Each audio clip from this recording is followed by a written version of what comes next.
काशी में सुधीर, उसकी बीवी प्रज्ञा, उसकी मां शांति तीनों साथ रहते थे। प्रज्ञा और सुधीर शांति के साथ बिल्कुल अच्छा बर्ताव नहीं करते थे। एक दिन सुधीर ऑफिस के लिए निकल जाता है। शांति को बहुत भूख लगती है।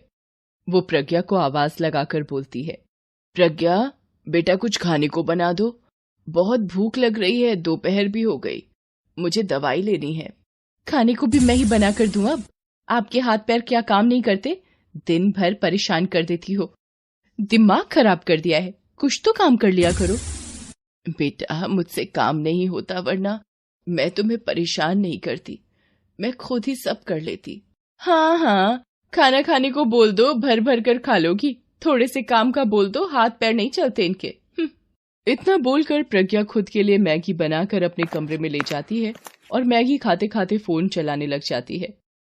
शांति भूखी ही रोते रोते अपने कमरे में जाकर सो जाती है। शाम को सुधीर नौकरी से आकर अपने कमरे में जाकर सो जाता है। शांति भूखी प्यासी सोई रहती है। उससे कोई कुछ पूछने नहीं आता। दूसरे दिन शांति की तबीयत खराब हो जाती है। शांति सुधीर के पास जाती है और बोलती है, बेटा मेरी तबीयत आज कुछ ठीक नहीं है और मेरी शुगर की दवाई भी खत्म हो गई है, जरा बाजार जाकर ला दो। अरे माँ, तुम्हें पता है ना खर्चे कितने बढ़ गए हैं, मैं परेशान हो गया हूं इन रोज रोज के खर्चों से। खैर आपकी दवाई लाकर दे दूंगा मैं, लेकिन शाम को ऑफिस से लौटते समय। और सुनो माँ, प्लीज तुम्हारे हाथ जोड़ रहा हूं, प्रज्ञा को परेशान मत करना, वो बेचारी थक जाती है पूरे दिन घर का काम करते करते। पर बेटा मैंने कहाँ परेशान करा बहू को। चुप करो माँ, तुम्हारी नीयत और सीरत मैं अच्छे से जानता हूं, तुम बस चुपचाप एक कोने में पड़ी रहा करो बस। सुधीर अपनी माँ को बुरा भला कहकर ऑफिस चला जाता है। शाम को घर लौटता है। प्रज्ञा टीवी पर सीरियल देखते देखते फोन चला रही थी। शांति सोफे पर चुपचाप बैठी सुधीर का रास्ता देख रही होती है। सुधीर जैसे ही अंदर आता है, शांति उसके लिए पानी लेकर आती है और बोलती है, ले बेटा पानी पी ले, थक गया होगा ना। हाँ हाँ P low Sudhir P low, तुम्हारी माँ को ही तुम्हारी फिक्र है बस, मैं तो कभी तुम्हारे बारे में सोचती ही नहीं हूँ। ऐसा नहीं है बहू, तुम टीवी देख रही थी इसलिए मैंने पानी दे दिया, आखिर मेरा बेटा है। अरे सब समझती हूँ मैं, आपकी हरकतें कितनी चालबाज हैं आप, घर में फूट पड़वाना चाहती हो। ऐसा कुछ नहीं है बहू। सुधीर बेटा तू समझा बहू को कुछ, ये क्या कुछ बोल रही है। क्या समझाऊं है, क्या समझाऊं, सही तो बोल रही है, कोई काम होता नहीं तुमसे और मुझे देखकर सब काम खुद करने लग जाती हो। मुझे तो समझ नहीं आता कि कैसे झेलूंगा मैं तुम्हें माँ। मैं तो कहती हूँ इनको ना किसी वृद्धाश्रम में छोड़ाओ, जान खा रखी है इस बुढ़िया ने। हाँ सुबह ही किसी वृद्धाश्रम में ले जाता हूँ। बेटा मैं तुझे छोड़कर कहीं नहीं जाना चाहती, मुझे अपने से दूर मत कर, मैं मर जाऊंगी। तुम्हें जाना ही पड़ेगा माँ, तुम इस घर में रहने लायक नहीं हो, तुम्हें इज्जत की रोटी हजम नहीं होती माँ, और ना तुम हमें ठीक से रोटी खाने देती हो। सुधीर की बातें सुनकर शांति रोते रोते बोलती है, बेटा तू मुझे मेरे ही घर से निकालना चाहता है, ये घर मैंने मेरी मेहनत से बनाया और यादों से सजाया है, मेरी जान बसती है इस घर में, मुझे मत निकाल बेटा। तो हम इस घर को छोड़ देंगे बस, यही चाहती हो ना आप? नहीं तू ऐसा मत बोल, मैं ही चली जाऊंगी सुबह होते ही, तू यहीं रह। प्रज्ञा और सुधीर शांति की बात सुनकर खुशी खुशी अपने कमरे में सोने चले जाते हैं। शांति रात भर रोती रहती है।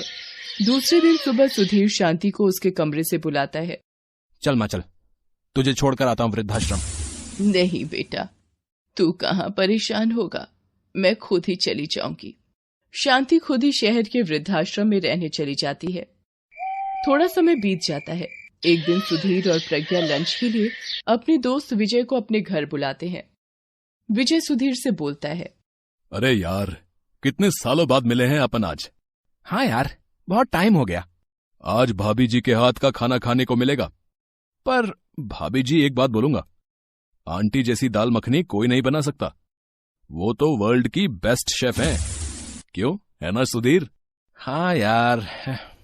वैसे यार सुधीर, आंटी हैं कहाँ, दिखाई नहीं दे रही हैं? यार मैं और प्रज्ञा उनसे परेशान हो गए थे यार, परेशान कर दिया था उन्होंने दिन भर यार, खाना दवाई और कुछ नहीं। कितनी महंगी दवाइयां आती थी उनकी, तुझे तो पता ही है। तुझसे ही तो मंगवाता था मैं दवाइयां। हाँ सही बोल रहा है तू, पर जिसे तू नॉर्मल शुगर की दवाई समझकर मंगवाता था ना, वो तेरी माँ का तुझे दिया गया ऐसा कर्ज है जो तू कभी नहीं चुका सकता। मतलब क्या बोल रहा है तू, है? मैं कुछ समझा नहीं यार।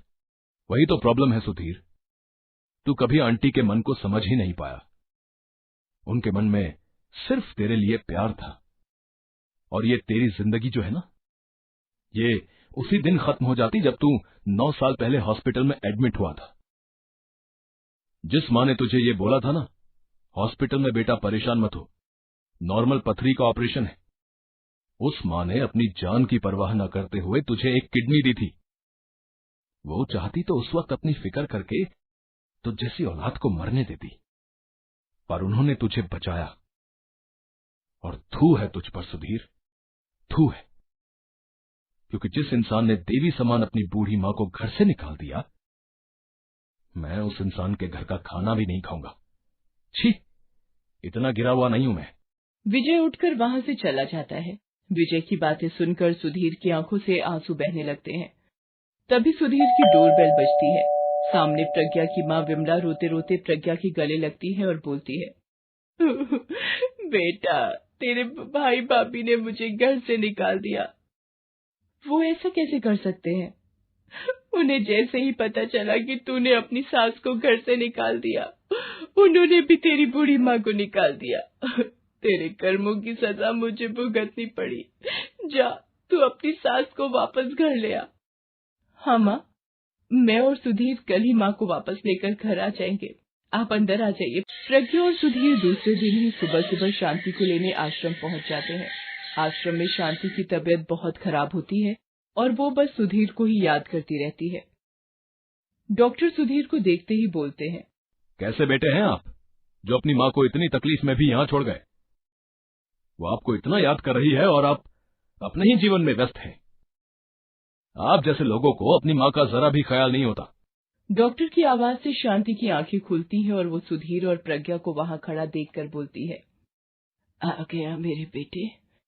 डॉक्टर साहब, मेरा बेटा सबसे अच्छा है, और बहू भी। आप उन्हें ऐसे मत डांटिए, उनकी कोई गलती नहीं है। वो तो मैं ही बार बार बीमार पड़ती रहती हूँ। देखा, कितनी अच्छी माँ है, तुम्हारी गलतियों को भी अपनी गलती बता रही है। तुम धन्य हो जो तुम्हारे पास माँ है। इस दुनिया में ऐसे भी लोग हैं जिनके पास माँ का साया तक नहीं होता। डॉक्टर की बातें सुनकर सुधीर शांति को रोते रोते गले लगाता है और बोलता है, माँ, माँ मुझे माफ कर दे माँ, मैं तेरे कर्जों को कैसे उतारूं माँ, मैंने तुझसे बहुत बुरा बर्ताव किया माँ। हाँ माँ जी, मैंने भी बहुत बुरी तरह से आपको परेशान किया, मुझे माफ कर दीजिए। अरे मेरे बच्चों, माँ कभी अपने बच्चों से नाराज होती है? मैं तो बस हमेशा तुम्हें खुश देखना चाहती हूँ और तुम्हारे पास रहना चाहती हूँ। सुधीर और प्रज्ञा शांति को वापस अपने घर ले जाते हैं और उसका बहुत ध्यान रखते हैं और उससे बहुत प्यार से बर्ताव करते हैं। तीनों साथ में बहुत खुश रहते हैं। सुधीर और प्रज्ञा रोज सुबह शांति को योग करवाते हैं, टाइम से उसको